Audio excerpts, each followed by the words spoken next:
তোমার তো কাজ করতে ভালো লাগে না, সারাদিন বিশ্রাম করতে চাও। নাও একবারে বিশ্রাম দিয়ে দিচ্ছি। ও মা গো, স্বপ্ন ছিল। মা বলতো ভোরের স্বপ্ন সত্যি হয়। শাশুড়ি যদি সত্যি সত্যি আমাকে মারার প্ল্যান করে, না একটু সাবধানে থাকতে হবে। বৌমা, এই নাও। মা ছেড়ে দিন, মা ছেড়ে দিন। চাকুটা বাইরে পড়েছিল তাই নিয়ে এলাম, রেখে দাও।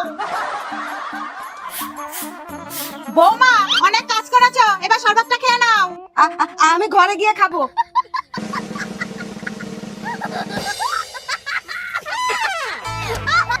না, আর চুপ থাকলে হবে না। সব সম্পত্তি যদি আমার নামে করে নিতে পারি, তাহলে মার কিচ্ছু করতে পারবে না। মা, এই নিন আপনার প্রিয় আমের আচার, খান। বাহ, দাও দাও। মা, একটু হাওয়া করে দি। বলছি মা, এই কাগজটায় একটা সই করে দিন না। কি লেখা আছে এতে? আপনার ছেলে একটা লোনের জন্য অ্যাপ্লাই করেছে, তাই গার্জিয়ানের সই লাগবে। দাও।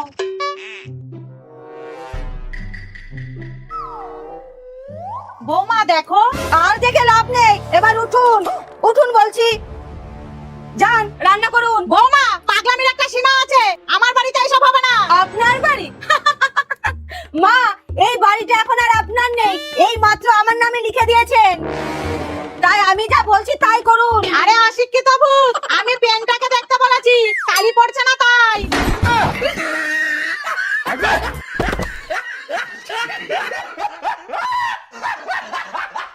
বাড়ির সব কাজ ফেলে থুয়ে গেল কোথায়? বাঁচাও! কি হয়েছে বৌমনি? তোমার ঘরে ভূত। ভূত? ওরে বাপরে! তোরা কেউ আমার ঘরে ঢুকবি না। এইবার কি হবে? আমার তো খুব ভয় করছে। ভয় পেও না, টিল্লু বাবাকে ডেকে আনো। এক্ষুনি যাচ্ছি। আসুন আসুন আসুন। বাবা টিল্লু বম ফট। তোর বাড়িতে কালো ছায়া আছে রে। হ্যাঁ, আপনি একদম ঠিক বলেছেন। আমি হাঁটলেই আমার আশেপাশে ঘোরে। এই যে একটা যজ্ঞ করতে হবে, মন দিয়ে শোন। 2টো আম, 500 কাঁচা দুধ, 2টো বড় সাইজের কলা, আর সব থেকে গুরুত্বপূর্ণ হলো একটা বিশুদ্ধ জলের বোতল নিয়ে আয়। আচ্ছা বাবা, আমি এক্ষুনি নিয়ে আসছি। আর বাবা, আপনার কিছু লাগবে? আরে এগুলো সব আমার জন্যই, যজ্ঞের জন্য তোরা যা দিবি তাই দিয়েই হবে।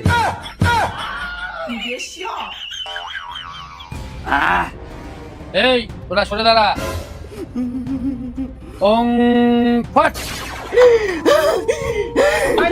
আমি যাব না, আমি যাব না, আয় আয় আমি যাব আয়। ওং ফট। এই টিল্লু, কেমন আছিস?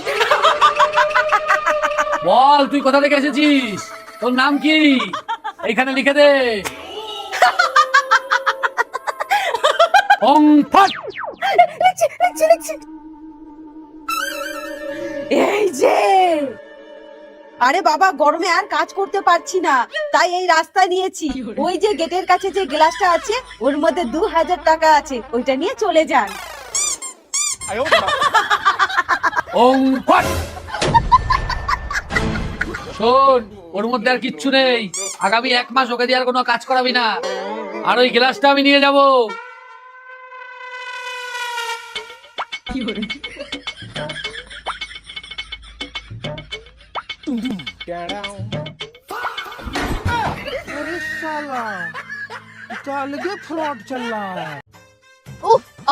অনেকদিন পরে বাপের বাড়িতে আম নিয়ে যাচ্ছি। বৌদি খুশি হয়ে যাবে। একটু পচা, কিন্তু খেতে ভালো। উফ, কি গরম। যদি কাউকে পেতাম। ওই তো একটা বাইক আসছে। দাদা দাদা, একটু দাঁড়ান দাঁড়ান, আমাকে একটু সাহায্য করবেন? বলুন। বৈদ্যপুর মোড়ে একটু নামিয়ে দেবেন। এত ওজন নিয়ে হাঁটতে পারছি না। তাহলে খেয়ে খেয়ে এত ওজন করেছেন কেন? আরে বোকা, চোখ চোখ চোখ। মুখ সামলে কথা বলবেন। আরে আগে পুরো কথাটা তো শোনো। আমি এই 14 কেজি আমের কথা বলেছি। ও, আমি কিন্তু সামনে এক বাড়িতে দাঁড়াবো। ঠিক আছে, আমিও দাঁড়াবো। আচ্ছা, উঠুন।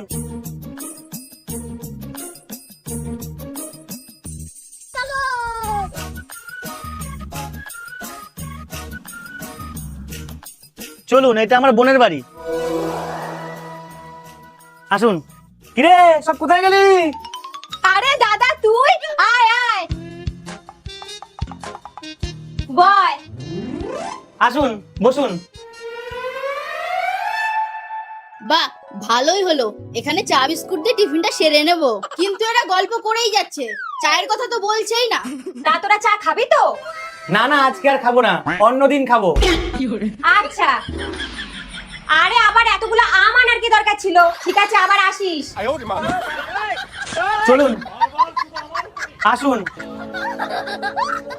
দাদা, এটা কি হলো? আমি আমালাম আমার বাপের বাড়ির জন্য, আর উনি নিয়ে নিলেন। দেখুন, নিয়ে নিলে আর কি করব, একবার খালি হাতেই যান।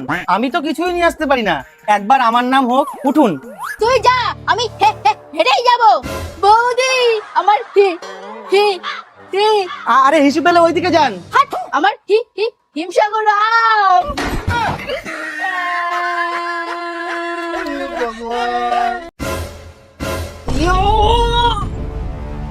তোর সাহস তো কম না, তুই আমার ব্যাপারে নাক গলাস। তুইও তো আমার ব্যাপারে নাক গলাস। আমি বড়, তুই ভুল করলে আমি বলবোই, আর তুই ভুল করলে কে বলবে?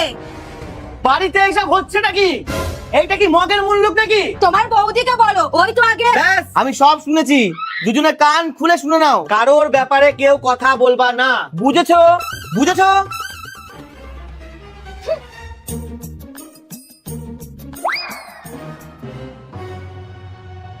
দাদার চায়ে বিষ? না, ওকে তো কিছু বলতে পারবো না, আমাকেই কিছু করতে হবে। কি গো, তুমি তোমার দাদাকে তাড়াতাড়ি বাঁচাও। কেন? তোমার বৌদি চায়ে বিষ মিশিয়ে দাদাকে খাওয়াতে যাচ্ছে। কি বলছো?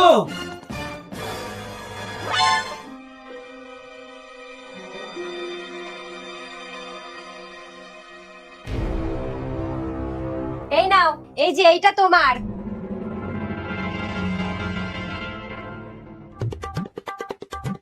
দাদা, তুই এই চাটা খাস না? কেন? চা না খেলে আবার পায়খানা হয় না? আমি তো চা খাবোই। না, এটা খাবি না। তুই এই কাপড়টা খা, এবার শান্তিতে পায়খানা করগা।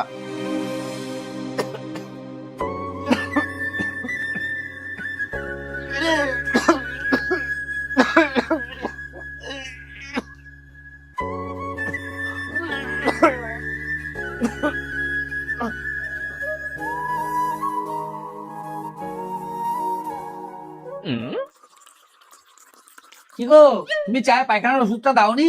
পেট পরিষ্কার হচ্ছে না তো?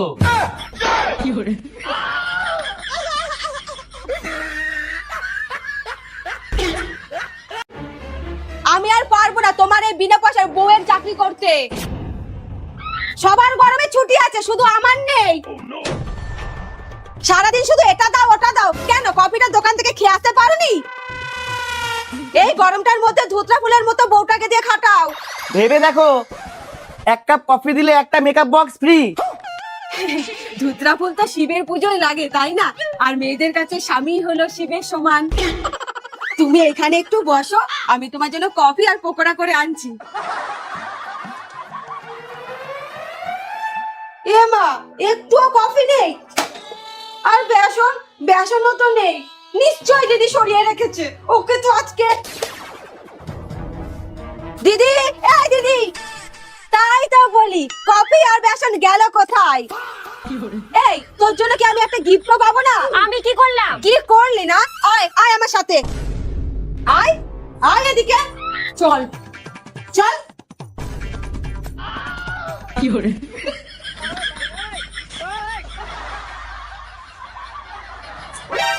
কি করছিস? আরে, বরকে এক কাপ কফি আর পকোড়া করে দিলে একটা মেকআপ বক্স দেবে বলেছে।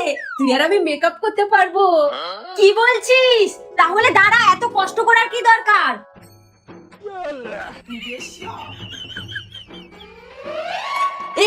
এইটুকু বেসনের 2-3টে পকোড়া হয়ে যাবে না? হ্যাঁ হ্যাঁ। এই নাও তোমার কফি আর পকোড়া। এইবার আমার গিফট দাও। 1 মিনিট। আজ আসছি, দাঁড়াও। এই নাও তোমার মেকআপ বক্স। এ কি টাকা কেন?